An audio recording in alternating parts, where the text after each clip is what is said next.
Today we're going to talk about the Battle of Fort McHenry.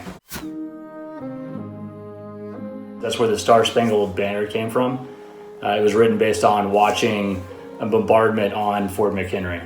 An American named Francis Scott Key was actually on the British ships the night prior to the Battle of Fort McHenry. So Francis had gone onto the ships to negotiate with the British. It was during the War of 1812, which was, kind of followed the American Revolution. So 20 years later, you're back in conflict with the British. And, because he had seen the British positions, their armament and all that good stuff, they didn't let him get off the ship at that point. They basically held him captive for the day and night as they carried out their attack. It was basically a 25-hour bombardment of Fort McHenry. So Fort McHenry, just to give you a picture of it, it's a Pentagonal bastion fort that's surrounded by a dry moat. So think of a Pentagon on the ground. It's on Locust Point, so kind of high up off of the coastline, looking over into the Chesapeake Bay. And kind of a cool thing, it was built just a few years prior to this event. It was a very strategic point from a terrain feature aspect. So it had good fields of view,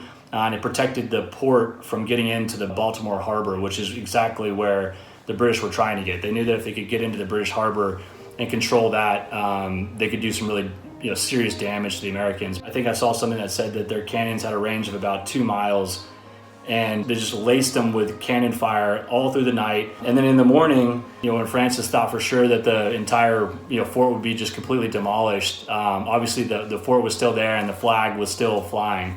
Another thing that I think is pretty cool is the flag they actually flew at Fort McHenry was an American storm flag that was 17 by 25 feet, which is pretty freaking massive. I don't think, you might have seen one of these giant flags like on a highway driving and you see a giant American flag, but just to imagine a flag that big is pretty crazy.